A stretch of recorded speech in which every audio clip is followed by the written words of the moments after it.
play in the SEC championship. I mean, every year that I've coached in this thing, it's just electric, and I think it's awesome that we get an opportunity to play in it. Both crowds were really into the game. A lot of momentum swings like we thought. A field goal that hits the dang upright after an offsides, and then we spotted them 10 just off of a turnover and a touchdown on a busted coverage by a freshman. So when you give good teams those things, they're going to be hard to beat. But man, am I proud of our fight and our resiliency. I mean, 2 times I guess we're 2 times we're down 10 or 3 times we're down 10. Offense battles back, never quits, never say die attitude. This team is really special in terms of how they play and how they compete. And they've been through a lot with the guys in and out of the roster, which has been tough on these guys. But I'm proud of them, and we congratulate Alabama on a great game. Start here in the front row. Kirby, 2 things. Why do you think the offense stalled after that opening drive? And the committee's watching right now. What's your case to be the Final Four? Offense stalled after the opening drive. But you're talking about the rest of the night? Quarters 2, 3 up until the fourth quarter. Why do you think I think they did a good job there. I mean, we didn't have quite as much continuity maybe as we've had out there. And I mean, look, it's tough, guys. When Brock Bowers doesn't practice for 15 days and Ladd doesn't practice for 15 days, and they try to go out in the game, timing and rhythm is critical. But give Alabama some credit. They played good defense, did a good job. I thought that we ran the ball well and did some good things. As far as your second question, look, Bill Hancock said, it's not the most deserving. He said, simply, it's the best 4 teams. So if you're going to tell me somebody sitting in that committee room and doesn't think that Georgia team, not one of the best 4 teams, I don't know if they're in the right profession, because it's a really good football team. It's a really talented football team. It's a really balanced football team. So they have to make that decision. But it's the best 4 teams, and that's critical. Front row. Yeah, on that 4th and 4 play, Isaiah Vaughn comes down with it. Were you able to ask for a review? Did you get an explanation as to maybe why you weren't given a review on that play there? I don't know. You're talking the first half. Yeah, first half, right before the halftime. The first staple of any review is they review it up top, and they go quick. So for me to ask for a review, it cost me a timeout, but they get to watch it. So I was not aware of it being called or not called. I mean, I guess you're saying the replay showed that he didn't catch it. That was an extremely critical play of the game because they go on the score. Right here in the front row. For both players, could you just comment how tough it is going 12-0 through the season and now your playoff future being in the hands of a playoff committee?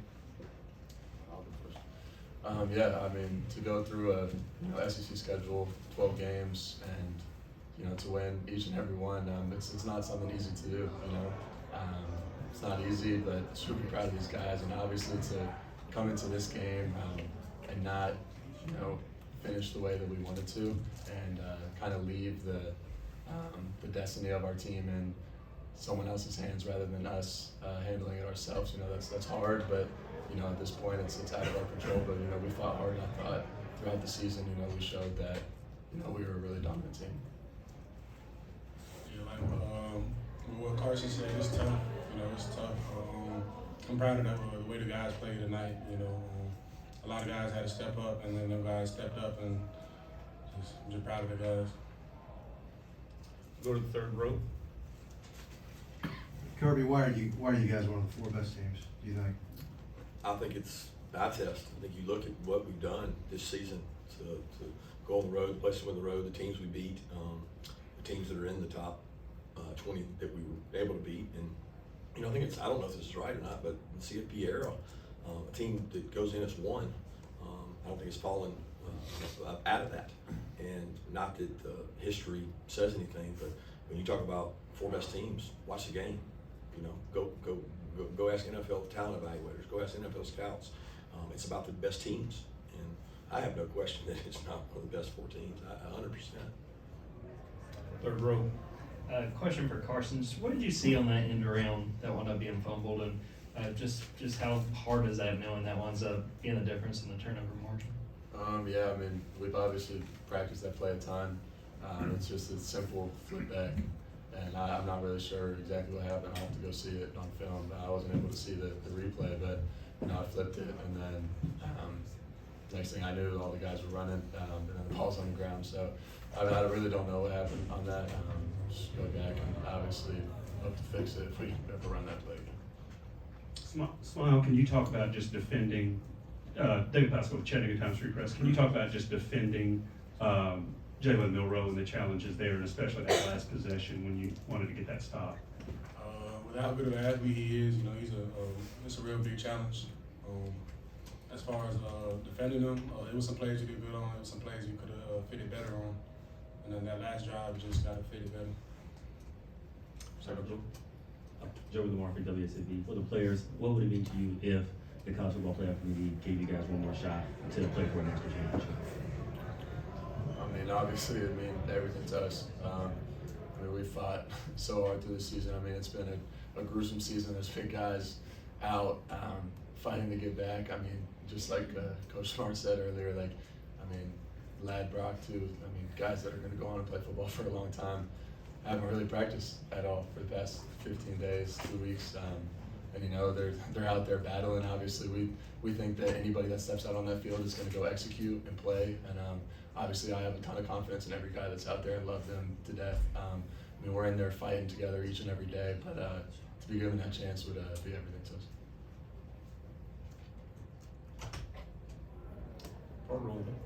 Kirby, notwithstanding what you said, would you agree that this season is sort of unique from the standpoint there's at least 5, maybe 6 teams that can play, or one of the 4 best teams in college football? Yeah, I guess that does make it unique because I don't know the history of the other years. The 5th team probably always feels like they didn't, but it seems like this is the year that it should be the 4 best teams because you can make a case for deserving for everybody. And it's unfortunate that these kids who give so much and play so hard, not just at Georgia, all these schools, they don't get to decide it really on the field. It's sitting back with a committee who's got to determine who the best 4 teams are. And if that's truly the 4 best teams, then let's put the 4 best teams in. We're on the right side. Kirby, just what is Sunday going to look like for you guys with that announcement coming around noon? Well, we as coaches, we play Alabama next year, I think early in the season. So we're coming in to grade the film, evaluate, see what we can do better and different. And the coaches will have to get on the road and go recruiting. And we'll have a team meeting tomorrow afternoon sometime to go over the plans for the future. So these guys need some time. So they'll get some time off, but we'll have a team meeting tomorrow to go through what our plans are based on what we find out. Second row. Kirby, you haven't had to address the team after a loss for a while now. What was your message to them? I love them. I love them. There's guys in there. I told them there's 2 classes of guys in that room that have not lost a game. Then you're looking at, 10, 15 NFL players who lose, it feels like every other week, and then there's 2 classes of our kids that have not lost a game. But just that they're resilient, they're fighters, that in life, a lot of times, you really can't get better until you lose sometimes. Because you have to find out what you can do better, and it was a sad. There's some really upset guys, and a lot of guys really care about this team, and the culture is really good on this team. They were hurt in there, and rightfully so. But the message doesn't change. It's looking inward and figuring out what we can do. Charles Little with the Associated Press to follow up once again on what you said about agreeing that maybe there's more than 4 teams that can make a claim. Is that an advertisement for next year's format in your mind, or will that take a little bit off of this game, this SEC championship game, if both teams are going to be advancing anyway? Yeah, I don't know that the next year has anything to do with it. I think next year is next year because nobody's going to ever play in this game and not lay it on the line and compete for a championship. You're playing for a ring. You're playing for something that's really hard to get. Look at the SEC championship. Our teams in the playoff, look what they've done. Y'all tell me the record of the SEC teams in the playoff. It's pretty spectacular because I know twice 2 of them ended up playing each other. So, who are the best teams, and do we want the best teams? Left side against the wall. Kirby, do you have any updates on Amarius Mims and how much did that just change your game plan when he went out? And also, what does it say about Brock Bowers and Ladd McConkey, who you could see limping off the field at times? All those guys are just warriors. Just fighting. Mims bumped it against, I don't know exactly what happened, somebody fell on or he stepped on tape, something happened, and he he just felt like it was weak, and he couldn't go, and it threw us back to Truss having to go back out, because Truss had moved in for Tate to try to play for him some, and it threw Truss back out there, which he's played out there a little bit of tackle, so it's just part of what we had to do. We had to move those guys around. But Brock and Ladd, man, they'll go down as those guys are just they battle and compete. They've been in rehab every morning. They wanted to play so bad against Tech, and they couldn't, and they were going to be close today, and they're out there limping around, not 100%, but the game matters to them. The team matters to them. I mean, Brock Bowers, of all people, this guy's going to be a first-round pick, and he's out there just battling his tail off. Yeah, what led to some of the short yardage issues? You guys had a couple 3rd and 2s to the ones where you just couldn't quite put them up and had a punt there. Yeah, I have to watch and see. I mean, golly, we went backwards on 2 of them, I think. I mean, we had already decided we were going to go for it. We didn't lose yardage, and we lost yardage. I mean, the only thing I can say is they whipped us up front. I mean, even late there in the 2-minute drive, we had a 3rd and 1, and they whipped us, and we had to get on 4th and 1 on the goal line. You know, they have big humans, and people always say, "Well, Georgia can run the ball. Georgia can run the ball." It's hard to run the ball when they have good size in there, and they're a physical front. But I was very pleased with the run game, not the conversions. That probably was the difference in the game, with the short yardage conversions and gifting 10 points away. We have time for 2 final questions. Anybody else? Okay, left side again. What's kind of the game plan tomorrow for watching? Are you guys gonna all be together? What does that kind of look like for you guys watching the Final Four? No, I said earlier, we were going to come in and grade them. I've already set the schedule for coaches. The defense will meet earlier. We'll go through the game plan and talk about things we can do different. And then offense will meet. There's a break in there for the coaching staff to be able to watch and do that. We're not bringing the players in until later to go over the schedule, so we'll have a better idea of what we're doing moving forward with them. I don't want to bring them in and not know information. So. Final question. Yeah, Carson, what did you learn about yourself in this loss, and struggling at times, but then pushing through and getting touchdowns in your last few drives there? I mean, obviously, to always have the mentality to never give up. It's never over, and I truly believe that every guy on that sideline, through every second of that game, never gave up.